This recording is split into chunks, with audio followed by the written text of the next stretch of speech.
પંજાબ અને હરિયાણાના જે ખેડૂતો છે એ દિલ્હી તરફ કૂચ કરી રહ્યા છે। આ કૂચ તેમણે 13 તારીખે શરૂ કરી હતી અને જેને લઈને જ જે શંભુ બોર્ડર છે ત્યાં ઘર્ષણ સર્જાયું હતું પોલીસ સાથે અને પોલીસે ડ્રોન પરથી ટીયર ગેસના સેલ પણ છોડ્યા હતા અને આંદોલન વધુ ઉગ્ર બન્યું હતું। આજે ખેડૂત આંદોલનનો બીજો દિવસ છે અને બીજા દિવસે તેમણે આગળ કૂચ કરવાની જાહેરાત કરી હતી।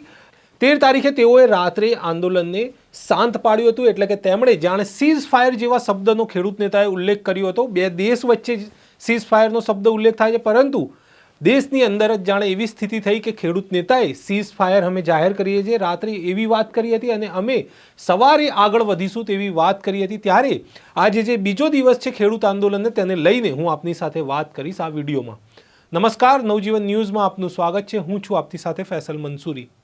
ખેડૂતોએ પોતાની દિલ્હી તરફની કૂચ શરૂ કરી દીધી છે। 13 તારીખે તેઓ પંજાબથી દિલ્હી આવવા નીકળ્યા હતા, પરંતુ જે અલગ અલગ બોર્ડર છે તે બોર્ડર ક્રોસ કરતા પહેલાં શંભુ બોર્ડર પર ખેડૂતોનું ઘર્ષણ સર્જાયું હતું પોલીસ સાથે અને ટીયર ગેસના સેલ છોડવામાં આવ્યા હતા, તેમજ રબડની ગોળીઓ પણ છોડવામાં આવી હતી। આ બાદ ખેડૂતોમાં ભારે રોષ જોવા મળ્યો હતો।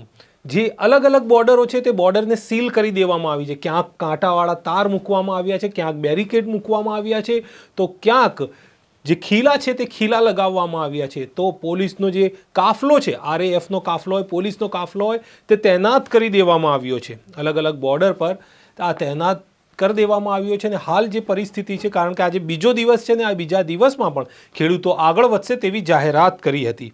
દિલ્હી સાથે જોડાયેલી Singhu border, Tikri border, Ghazipur border પર ભારે સંખ્યામાં પોલીસ દળ તૈનાત છે। આ સરહદો પર સિમેન્ટ અને લોખંડની બેરિકેડ લગાવવામાં આવી છે। આ સિવાય ખેડૂતોને રોકવા માટે કાંટાળા તાર અને કન્ટેનર પણ મૂકવામાં આવ્યા છે।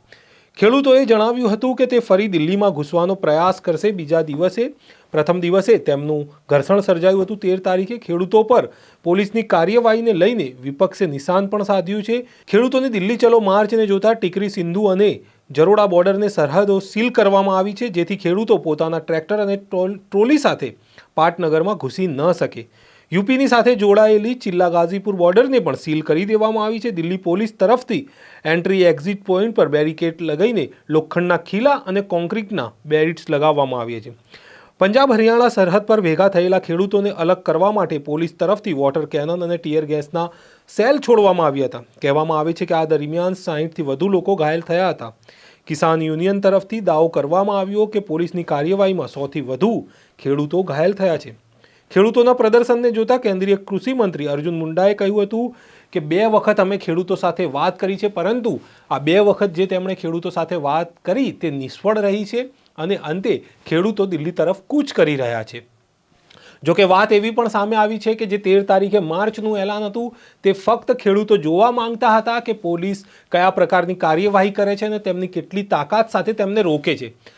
આ જે કાર્યવાહી થઈ, જે ટીયર ગેસના સેલ છોડવામાં આવ્યા અને જે બળ પ્રયોગ કરવામાં આવ્યો, તેને લઈને ક્યાંક ને ક્યાંક ખેડૂત નેતાઓનું કહેવું છે કે હવે ખેડૂતોમાં ગુસ્સો છે અને હરિયાણા તેમજ પંજાબમાંથી આજે એટલે કે બીજા દિવસે મોટી સંખ્યામાં ખેડૂતો ઉમટી પડશે અને આંદોલન વધુ ઉગ્ર બને તેવા એંધાણ છે। હવે જોવાનું રહ્યું કે આગામી સમયમાં શું થાય છે। હાલ તો જે આ બોર્ડર છે દિલ્હીની આસપાસની, એ જાણે કોઈ દેશની બોર્ડર બની ગઈ હોય તેવું ખેડૂતના નેતાઓ જણાવી રહ્યા છે કે અમે ફક્ત દિલ્હીમાં જઈને અહિંસક દેખાવ એટલે કે પ્રદર્શન કરવા માંગીએ છીએ, પરંતુ અમને રોકવામાં આવી રહ્યા છે, જાણે કોઈ દેશની બોર્ડર હોય તેવી બોર્ડર બનાવી દેવામાં આવી હોવાનો ખેડૂત નેતાઓએ પણ ઉલ્લેખ કર્યો હતો। આગામી સમયમાં આંદોલનને લઈને શું થાય છે તે અમે આપને આ નવજીવન ન્યૂઝ પર બતાવતા રહીશું, તેથી અમારી ચેનલને સબસ્ક્રાઇબ કરવાનું ભૂલશો નહીં। ફરી મળીશું એક મહત્વના સમાચાર સાથે। ત્યાં સુધી નમસ્કાર।